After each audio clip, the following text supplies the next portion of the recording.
특검이 30일 수사를 연장할 예정입니다. 어떤 수사가 또 남아 있습니까? 네, 특검은 내사를 진행 중이던 대통령실 전직 비서관의 학폭 무마 의혹에 대해 본격 수사에 나선다고 밝혔습니다. 들어보시죠.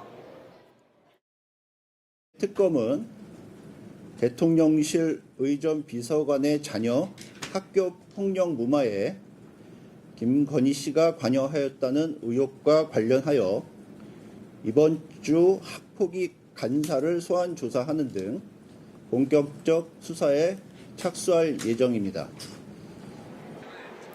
지난 2023년 김승희 전 비서관 딸의 학폭 사건 직후 김건희 씨가 교육부 차관과 8분간 통화한 사실이 드러나면서 이 학폭위 처분에 외압이 있었다는 의혹이 제기됐는데 특검은 이제 김건희 씨 개입 의혹을 규명해 나갈 계획입니다.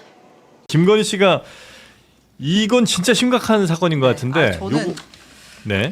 진짜 이제 너무 거친 표현을 쓰고 싶지 않는데 김건희는 정말 자범이었고 자범인데 그렇지. 그 정도의 사고방식을 가진 사람이 너무 큰 권력을 쥐는 바람에 정말 많은 큰 문제들이 생겼는데 정말 화가 납니다. 이 네. 뉴스. 예전에도 사실 이미 기사가 되고 논란이 됐었어요. 이 대통령실에 김승혜 전 의전 비서관이라는 사람이 있었거든요. 김건희 라인으로 이제 그렇죠. 들어갔다라고 알려졌던 인물인데 이 사람 자녀가 당시 초등학생이었는데 학교에서 학폭을 저지른 거예요. 근데 그 학폭의 수위가 정말 초등학생이라고는 상상할 수 없는 정도의 수위였어요. 그러니까 2살 어린 학교 학생을 화장실 변기 위에 앉혀놓고 리코더로 머리를 막 때리고 리코더로 머리를 때리고 그리고 한 번 그런 게 아니라 일주일에 다시 불러서 또 주먹으로 눈, 얼굴 때리고 굉장히 이 피해 학생에게 정말 가학적인 그런 폭력을 가했어요. 예? 그러니까 당연히 이제 학교에서 대처에 나섰겠죠. 뭐 학폭위 열고 했을 거 아니에요. 근데 이 당시에 이 김승희 비서관의 부인이 자기 카카오톡 프로필 사진을 바꿉니다. 뭐로? 자기 남편이랑 윤석열이 함께 있는. 그러니까 사진을. 김승희랑 윤석열이 같이 있는 사진으로. 그러니까 내 남편 이 정도로 지금 이 정부에서 잘 나가는 사람이야라는 걸 과시하려고 프로필 사진을 바꾸고 그 당시에도 그 학교 소문이 막 돌았대요. 야, 네. 그 가해자 걔 아빠가 장난 아닌 사람이래라고 해서 말들이 많았는데 거기서 그친 게 아니라 김건희가 직접 나서요. 교육부 차관한테 전화를 겁니다. 교육부 차관? 네. 네. 영부인이요? 당시에 장상윤 당시 교육부 차관에게 전화를 걸어요. 교육부 차관한테 왜 도대체 영부인이? 네, 근데 전화를 그리고 걸어. 나서 네. 원래 이 학교에서 학폭위가 열리기로 했던 그 날짜가 있을 거 아니에요. 네. 그 날짜가 더 미뤄져요. 원래는 한 다음 주쯤에 엽시다라고 했던 거를 한 달인가 그 뒤로 미루고 학폭 열리는 거를 미뤄요. 네, 학폭 열리는 날짜가 대단하다. 4주 정도 늦춰지고 네? 그다음에 처음에 보통 이 정도의 수위의 학폭이면 강제 전학시키거든요. 당연하죠. 네, 근데 최종 처분이 출석 정지 10일에 그칩니다. 이 가해 학생을 네, 그럼 계속 같은 학교 다니는 거예요, 그냥? 네. 와, 이 정도 폭력을 행사했는데. 너무 나쁜 사람 아니에요? 우리 이때도 막 한번 논의하지 않았었어요? 네, 그때 논란이 2023년도에 아, 그거 얘기. 네네네. 근데 이게 불거지고 김승희가 그때 사표 썼죠. 네. 근데 그리고 나서 이 당시 전화 받았던 장상윤 전 교육부 차관 그 이후에 대통령실 사회수석이 됩니다. 대단한. 네. 어이가 없네. 보통 네. 영부인이 직접 이렇게 정부 관계자들에게 전화를 해가지고 뭘 지시를 하질 않죠. 보통 뭐 이런 거 비서시키거나 있으면은, 뭐 이러겠지. 네, 보통 이런 거 있으면 어떻게 처리하냐면 영부인을 모시는 제2부속실 있잖아요. 제2부속실장한테 이런 거 있는데 이거 어떻게 좀 우리가 좀 해결할 수 있을까? 한번 알아봐. 요즘 네, 라고 상의를 하면 네. 제2부속실장이 대통령실에 교육부에서 파견 나온 비서관이 있어요. 아니면은 행정관들이 있고 네. 그 사람들에게 이제 야 이런 것들이 있는데 이거 좀 어떻게 해결할 방법 좀 알아봐. 그래가지고 이렇게 알아보는 거거든요. 근데 이걸 직접 이런 단계 없이 물론 그래 방금 얘기하신 대로 해도 안 되는 거지만 하더라도 그런 식으로 한다 하면 이거죠. 안 되죠. 이런 네. 것들 막 그냥 무마시켜서 이러면 안 되는데 그렇죠, 그렇죠. 보통만 이제 이렇게 일을 처리하고 네. 그래야 이제 책임 소재로부터 나중에 발견되더라도 좀 무마될 수가 네, 있잖아요. 네, 네. 근데 이렇게 했다라는 것은 차관한테 뭐냐면 직접 전화를 해. 자기가 네. 진짜 대통령을 생각한 거지. 결국엔 내가 권력 갖고 있고 내가 뭐 뭐 이 전화 못할 나라에 사람이 누구 있어? 그냥 대통령인데 하면 되지 뭐. 하면 되지. 이런 생각했던 것 같아요. 그러니까 예, 아까 말씀드렸지만 이게 일종의 이제 권력 과시 중독인 거죠. 예, 말했듯이 다른 방식으로도 이렇게 하면 안 되지만 할 수도 있는데 내가 직접 하면은 벌벌 떠는 거를 이제 봐야 되는 거잖아요.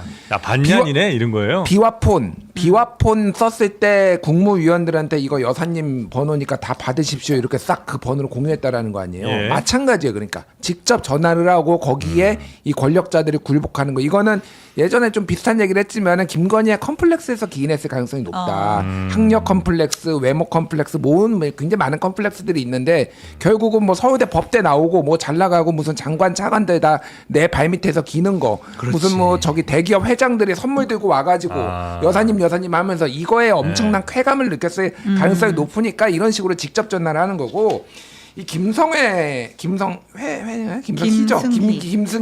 아 김승희. 네, 김승희 이 사람이 그 2009년도에 고려대학교 언론대학원 최고위 과정을 김건희랑 같이 이제 수료를 했어요. 네. 그래서 이를테면 그 집사 김혜성도 마찬가지고 서울대 경영대학원이나 이런 식으로 네. 학교를 김건희가 여러 군데를 다녔고 굉장히 이제 그런 데서 알게 된 사람들하고 맺어진 거고 원래 이벤트 무슨 하는 사장이에요. 그러니까 예. 대표 출신인데 의전비서관으로 들어간. 그래서 들어갈 때부터 김건희 픽이다 말이 많았어요. 김건희 이 사람이 그 정도의 백그라운드가 있느냐. 네네. 그런데 그때 기억하실지 모르겠는데 한미 정상회담 하면서 블랙핑크를 뭐 세운의 만에 질 바이든하고 얘기를 하다가 네. 이영범 외교부에서 나온 이영범 의전비서관이 교체가 돼요. 그러면서 이 사람이 이제 의전비서관까지 하게 된 거예요. 그러니까. 그래요? 그러니까 뭐 이런 맥락들이 있으니까 김건희는 이 사람이 너무 좋은 거지. 그러니까 자기가 믿을 사람이고 김건희 라인으로 분류가 된 사람이니까 살려야 되겠다. 어떻게 해서든 이 사람을 뭐 이런 맥락들이 지금 있는 거예요.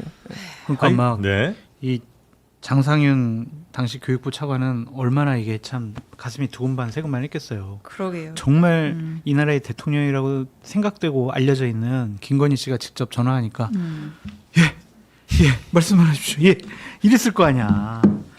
아유, 하여튼 참 그 양반도 안심해요, 진짜. 그렇지만 저는 그 피해 학생 그 학교를 계속 다닐 수 있나? 어떻게 된지는 뭐 모르겠습니다만 네. 만약에 이렇게 그냥 열흘 있다 다시 그 가해 학생이 정상적으로 그냥 다니는 거 보면 그 학교 못 갈 것 같은데. 그렇죠. 그리고 얼마나 이 사회에 대해서 좌절했겠어요. 야 이렇게 심한 학폭을 당하고도 가해자는 저렇게 멀쩡하게 다니는구나. 그 학생 피해 학생뿐만 아니라 그 학교에 다니는 모든 학생들이 다 그런 그렇죠. 생각을 했겠죠. 예. 네. 아 원래 세상은 이렇게 돌아가는 거 이런 생각했을 거 아니에요. 하여튼 굉장히 화나는 뉴스. 네. 아. 김승희 대통령실 의전비서관이 자녀의 학교폭력 의혹으로 사퇴했습니다. 오늘 국정감사를 통해 의혹이 불거지자마자 김 비서관은 사의를 밝혔고 윤석열 대통령은 곧바로 사표를 수리했습니다. 최승기 기자가 보도합니다. 더불어민주당 김영호 의원이 대통령실 김승희 비서관의 초등학생 자녀가 지난 7월 후배를 폭행하는 등 학교 폭력에 연루됐다고 밝혔습니다. 리코더, 주먹 등으로 머리와 얼굴, 눈팔 등을 때려 가해 학생의 어머니, 그러니까 김 비서관의 부인은 사랑의 매로 표현했다고 주장했습니다. 그것도 전치 9주에 상해를 입혔는데 사랑의 매라고 비유한 것은 정말 충격적인 것입니다. 김 의원은 또 학교폭력대책위원회 심의 결과 가해 학생이 1점 차이로 강제 전학을 면하고 학급 교체 처분만 받는 등 처벌 수위가 낮았다면서 김 비서관의 영향력이 작용한 것 아니냐 취지의 의혹도 제기했습니다. 김 비서관의 부인이 당시 카카오톡 프로필 사진을 남편과 대통령이 함께 있는 사진으로 교체했고 김 비서관이 김건희 여사와 가깝다는 주장도 했습니다. 김건희 여사와의 대학원 최고위 과정 인연으로 지난 대선 때 윤석열 캠프에 합류해서 의전 비서관까지 올라간 한간에서는 김건희 여사의 비선 실세로 알려진 인물이기도 합니다. 이 문제는 아주 엄정하고 또 좀 교육적으로 제대로 처리될 수 있도록 교육청도 챙기겠다는 말씀드립니다. 논란이 커지자 대통령실이 즉각 조사에 착수했고 김 비서관은 한나절도 안 돼 바로 사표를 냈습니다. 부모로서 깊은 책임감을 느낀다면서 국정에 부담을 주지 않기 위해 사표를 제출했고 즉각 수리됐습니다. 김 비서관의 사표가 초고속 수리되면서 관련 조사는 결론을 내지 못하고 마무리될 가능성이 커졌습니다. JTBC 최승기입니다.